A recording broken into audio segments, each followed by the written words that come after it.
Hello दोस्तों, स्वागत है आपका हमारे यूट्यूब चैनल में। आज हम बायोलॉजी में पाचन तंत्र या ह्यूमन डाइजेस्टिव सिस्टम के बारे में पढ़ेंगे।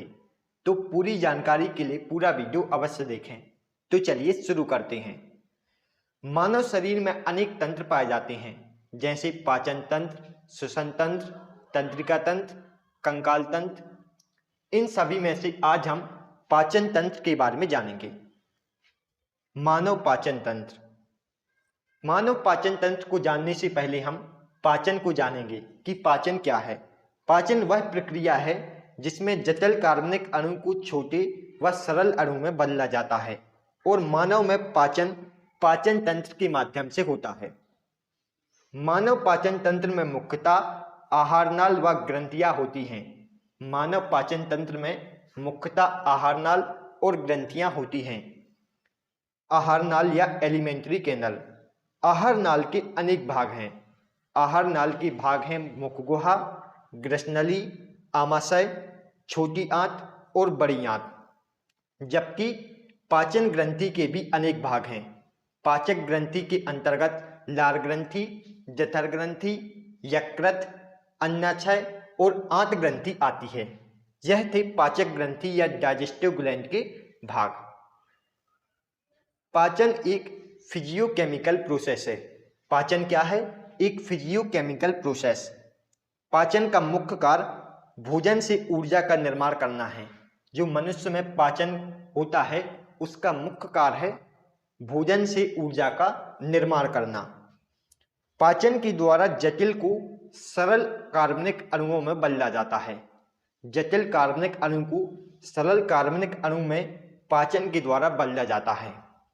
नोट: जल, विटामिन और खनिज छोटे होते हैं, अतः इनका पाचन नहीं होता है।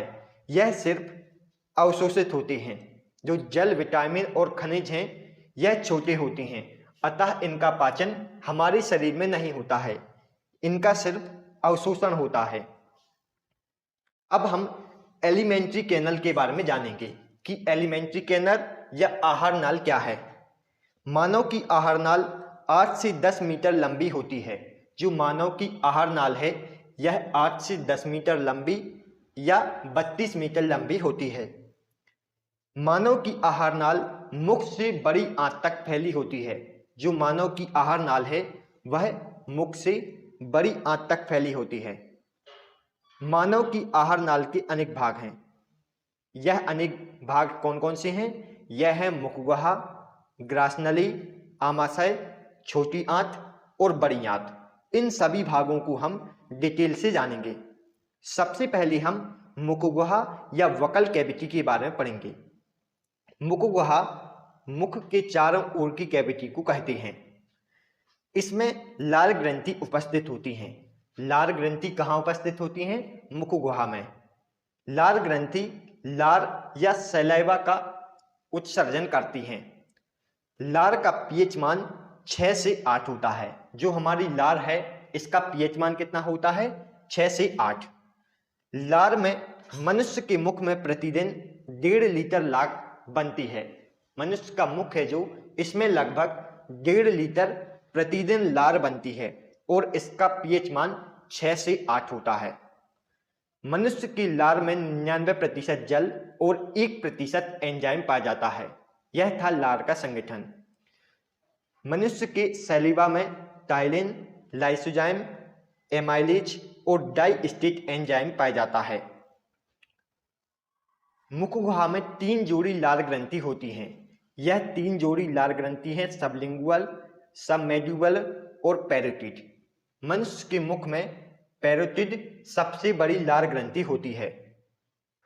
मनुष्य की सबसे बड़ी लार ग्रंथि कौन सी है? पैरोटिड।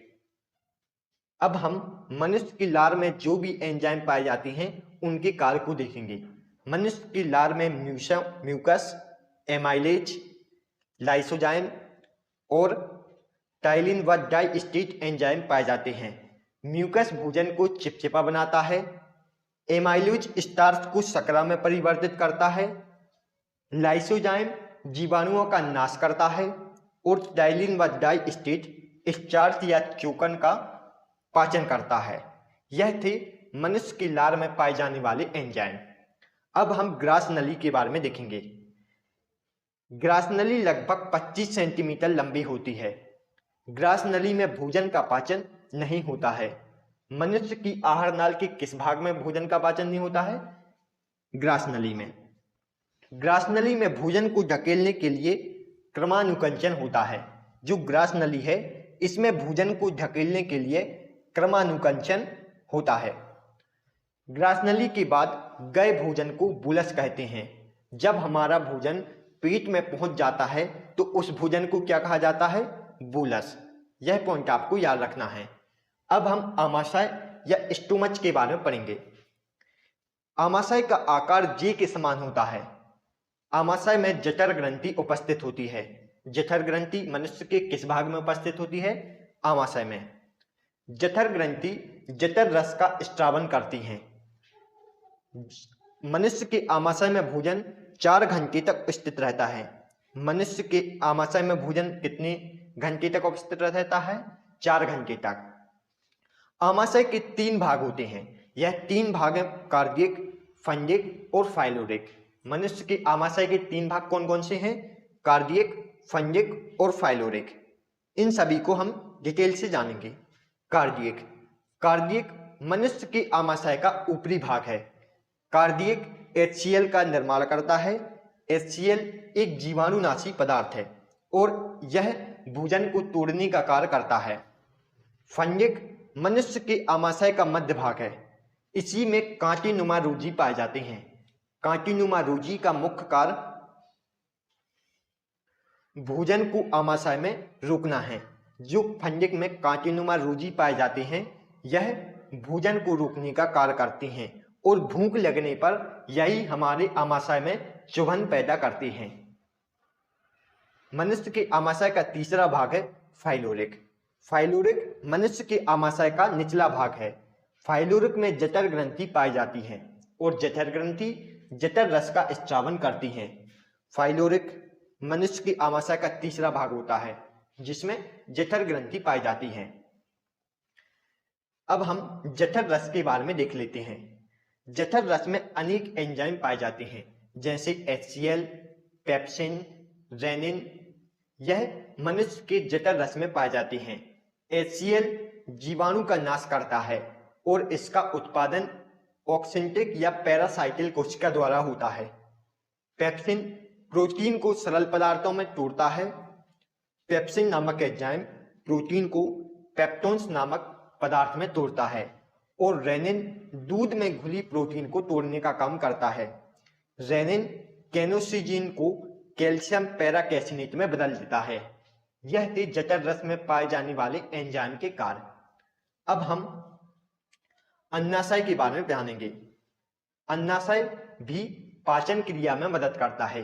अन्नाशय का आकार सी के समान होता है। अन्नाशय शरीर की दूसरी सबसे बड़ी ग्रंथि है और यह सिक्रेटिन द्वारा उत्तेजित होता है। जो हमारा अन्नाशय है यह शरीर की सबसे बड़ी ग्रंथि दूसरी सबसे बड़ी ग्रंथि है और यह सिक्रेटिन द्वारा उत्तेजित होती है। अन्नाशय अन्नाशयी रस का स्त्रावन करती है और अन्नाशयी रस को पूर्ण पाचक रस कहा जाता है। पूर्ण पाचक रस किस रस को कहा जाता है? अन्नाशयी रस को। और यह क्षारीय प्रकृति का होता है। अन्नाशयी रस में ट्रिप्सिन, लाइसोजाइम और एमाइलेज एंजाइम पाया जाता है। ट्रिप्सिन प्रोटीन को अमीनो एसिड में परिवर्तित करता है। लाइपेज फैट को फैटी एसिड व ग्लिसरीन में परिवर्तित करता है और एमाइलेज कार्बोहाइड्रेट को ग्लूकोज में परिवर्तित करता है। यह थे अन्नाशयी रस में पाए जाने वाले एंजाइम के कार्य।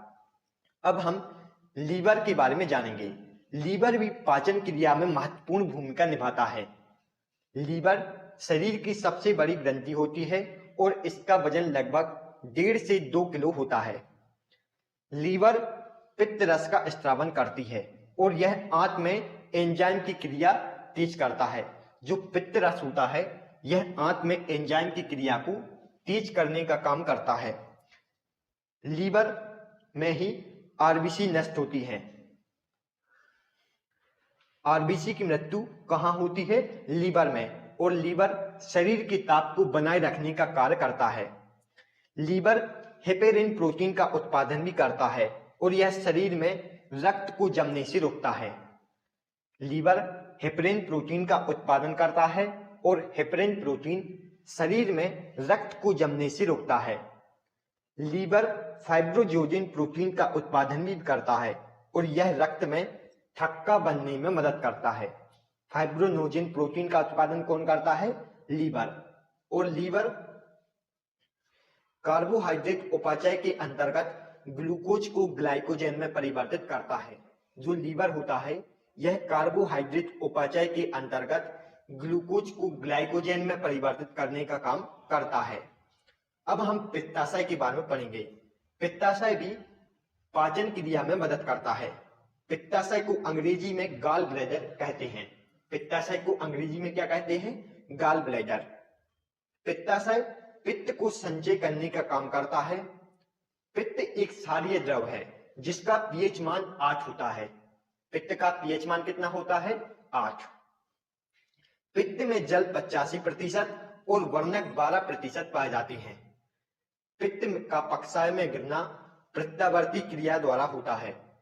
पित्त जो है यह आंत में गिरता है और यह आंत में प्रत्यावर्ती क्रिया द्वारा गिरता है। पित्ताशय से पित्त पक्षाशय में पित्त नलिका के माध्यम से गिरता है। यह सभी पॉइंट आपको पित्ताशय के बारे में याद रखना है। अब हम छोटी आंत और बड़ी आंत के बारे में पढ़ेंगे। छोटी आंत में पाचन की क्रिया पूर्ण होती है। मनुष्य में पाचन की क्रिया कहाँ पूर्ण होती है? छोटी आंत में। पचे हुए भोजन का अवशोषण भी छोटी आंत में होता है।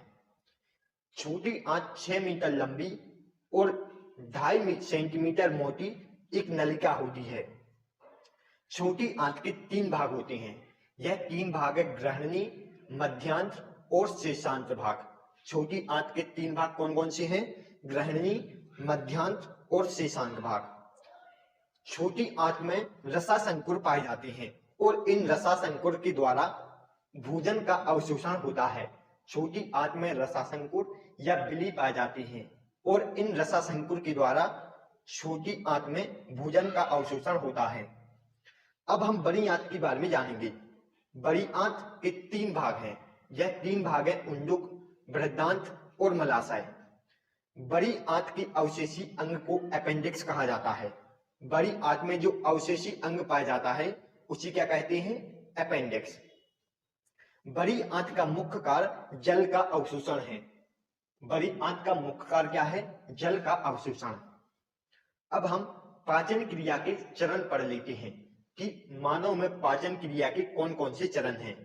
यह है अंतःग्रहण, पाचन, अवशोषण, स्वांगीकरण और परित्याग। यह पाचन क्रिया के 5 चरण हैं जिसे आपको याद रखना है। Thanks for watching. दोस्तों, यदि आपको हमारी वीडियो पसंद आई हो तो प्लीज वीडियो को लाइक और चैनल को सब्सक्राइब जरूर करें। तो मिलते हैं नेक्स्ट वीडियो में। तब तक के लिए गुड बाय।